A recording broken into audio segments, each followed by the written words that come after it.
Oi aí pessoal, aqui é a Maria Eduarda e estarei dando continuidade ao trabalho de uma forma mais tecnológica. Então, pegando agora as lupas de pesquisadores de vocês, vamos compreender e entender o que alguns filósofos vão nos dizer hoje. Então, dentre eles será Tales, Anaximandro, Anaximenes, Pitágoras e além disso a escola de Mileto. Então, vamos lá. Então vamos iniciar por Tales. Tales, ele é considerado o primeiro filósofo da tradição ocidental. Mas por quê? Ele é considerado o primeiro filósofo porque ele buscava teorias que davam origem ao universo, refutando, quebrando toda aquela fantasia da mitologia, dos deuses, que o universo seria criado por Deus. Então Tales nasceu em Mileto, onde atualmente é a Turquia. Nasceu por volta de 625 a.C. Ele veio de uma família nobre, onde pôde viajar o mundo inteiro, como por exemplo Egito e Babilônia, e se aprofundar cada vez mais no seu conhecimento. Ele também foi professor da escola de Mileto e o seu conhecimento, os conceitos deles, eram naturais e racionais de fatos mundanos. Ou seja, ele buscava conhecimentos racionais para desvendar, descrever alguns acontecimentos que antes era descrito através de deuses, através de conhecimento de ações de deuses. Então, para ele, a matéria-prima do cosmos era o modismo. Mas o que era o modismo? Era uma substância originária e primordial de todas as coisas. Então, dentre essas substâncias, tinham características. O que era a característica dessa substância? Então, os aspectos que essa substância deveria obedecer eram a partir de qual tudo pudesse ser formado. Então tinha que ser uma substância onde havia em todos, tanto no humano, tanto no animal, tanto na natureza, a substância devia estar presente. Essencial para a vida, tinha que ser uma substância essencial que não pudesse, que tinha que influenciar na nossa vida, né? Tinha que ser capaz de movimento e mudança, a substância tinha que mudar conforme o estado.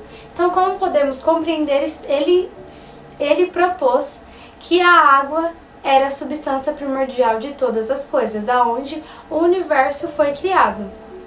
Então, ele observou que a água era essencial para a vida e assim ela também pode mudar de estado, tanto líquido, gasoso e sólido, que isso provavelmente influenciou na conclusão de que a água era o elemento primordial de todas as coisas do universo. E tem uma frase muito interessante que resume tudo isso que eu falei sobre a água, é que ele diz que a água é a causa natural de todas as coisas. Então a água é de onde tudo veio, onde tudo foi formado, né?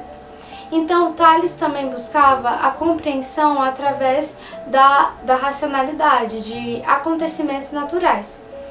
Então ele propôs que através de um bom plantio, de uma boa condição natural, de boas condições de tempo e de não súplica aos deuses, levava a uma boa colheita. Então para ele não precisava de ficar orando, fazendo sacrifício para os deuses, para que aquela colheita viesse de uma forma boa. Então ele, observando esses fatos do cotidiano, ele pôde ver que não era por causa de deuses. Então ele buscava os conceitos racionais. Ele também fez bastante contribuições na matemática, como por exemplo a geometria. Ele, através dessas viagens dele, ele pôde compreender que a geometria era muito importante, através do Egito. Então ele trouxe bastante contribuições da geometria, da matemática e contribuições astronômicas. Ele foi o primeiro a dar uma previsão do eclipse solar por volta de 585 a.C. Então Tales foi muito importante porque ele trouxe contribuições e foi ele que deu o pontapé inicial para o conhecimento racional.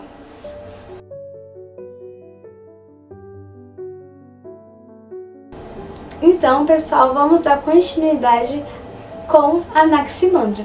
Anaximandro também nasceu em Mileto por volta de 610 a.C. e ele é o sucessor de Tales. Assim como seu mestre, ele buscava compreender e entender o surgimento do universo e da natureza. Então, os estudos dele eram através da observação e contemplação dos seres e dos processos naturais. Então, ele buscava compreender o movimento e as relações entre contrários fatos, que culminou a hipótese de que essa relação poderia conter a chave para a explicação e origem do universo. Então, ele acreditava que o nosso mundo era somente um entre diversos outros. Ele também escreveu sobre a geografia, astronomia, matemática e política. Ele é fundador da astronomia na Grécia, porque ele foi o primeiro a medir o tamanho das estrelas. Ele também foi o primeiro a fazer o relógio do Sol na Grécia, e ele também desenhou o primeiro mapa do mundo. Então, não assim como seu mestre, ele não defendia a tese de que o mundo vinha da água, e para Anaximandro o universo foi criado através do apeiron. E o que é o apeiron? O apeiron era o infinito na quantidade e na qualidade. Para ele, o apeiron não surgiu do nada, mas existe e não tem fim. E justamente por ser infinito em extensão e profundidade, pode gerar todas as coisas. E a imortalidade do apeiron não é somente algo que não tem fim, mas também algo que não tem começo. E que isso já veio quebrando a teoria da mitologia, que na mitologia grega os deuses tinham um início, um nascimento, mas que eles não morriam, eram imortais. Já o apeiron, ele não tem início e não tem fim, quebrando e refutando os fatos dos deuses da mitologia. Então, para ele, tudo vinha através do apeiron. Ele acreditava que também o sol agia sobre a água e através dessa ação surgiam seres, e esses seres se deslocavam para a Terra, tomando cada vez outra forma, se desenvolvendo. Isso é bem parecido com a teoria do desenvolvimento das espécies, que é comprovado hoje, né? Que tem essa teoria do desenvolvimento das espécies hoje. E a gente pode ver que, dentre várias teorias que Anaximandro propôs, ele antecipou diversas teorias que hoje foram desvendadas e comprovadas pela ciência. Então ele pôde facilitar a ciência hoje através das teorias que ele fez.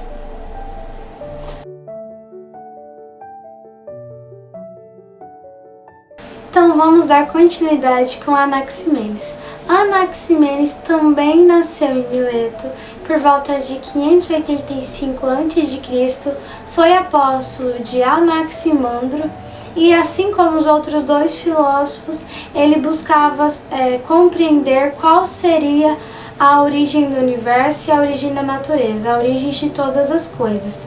É diferente da visão centrada de Tales, que a água, e a teoria ilimitada do apeiron de Anaximandro, ele buscou, junto com o conhecimento de Tales, que é o monismo, que acreditava que uma substância só era originária de todas as coisas, e sendo ela não ilimitada e não definida, ele compreendeu que o ar era essa substância, que o ar estaria em todas as coisas, seria essencial para a vida, e ela se mudava. O ar também muda, né? Através da rarefação do fogo e condensação do vento, e depois a nuvem, e após a água, e depois posteriormente a terra. Então, para ele, o ar era essa substância primordial de todas as coisas. Então, ele diz que o ar se torna eterno. O processo que se dá à transformação de todas as coisas. Para ele, sem o ar, o ser humano, os animais, a natureza morreriam, não seriam eternos. Então, para ele, o ar era a substância primordial de todas as coisas. Para ele, além de tudo isso, o ar era o que mantém todos nós juntos, que em forma de sopro, bem como o ar, né? Ele abraça o mundo inteiro. Então, para ele, o ar une todas as pessoas. Ele une os animais, a natureza através do ar. Então, para ele, o ar era essa substância. A teoria principal dele era que o ar que originou o universo inteiro, quebrando também a teoria mitológica.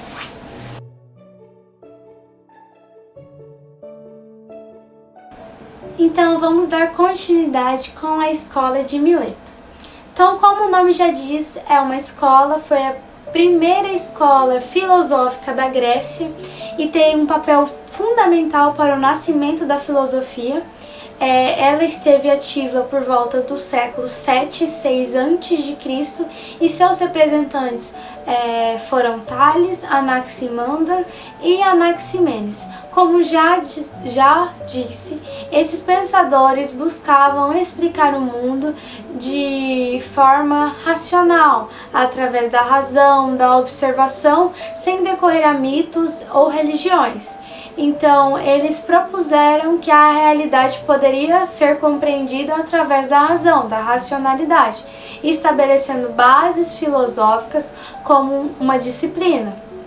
Além disso, foram pioneiros de buscar explicações para fenômenos que tinham origem mitológica, como, por exemplo, teorias do nascimento do universo, da origem do universo, que todos eles propuseram uma teoria, como influenciando também no pensamento filosófico e científico ocidental dos próximos séculos. Então, essa escola tem um papel fundamental na filosofia, e dentre elas tem as principais contribuições da escola. Como já havia dito, foi uma escola de racionalismo, né? Eles buscavam compreender os acontecimentos através da razão e da observação, né? Eles viam o mundo através disso. E também o conceito da arqué. O que é esse conceito da arqué? Ou princípio fundamental, a substância primordial onde todas as coisas se originaram. A arqué, que eles que colocaram esse conceito. Então cada um acreditavam que era um conceito fundamental. Tales acreditava que era a água, a substância fundamental de origem do universo. Anaximandro propôs o apeiron, que é uma substância indefinida e infinita. E Anaximenes sugeriu que era o ar, o princípio fundamental de todas as coisas e do universo.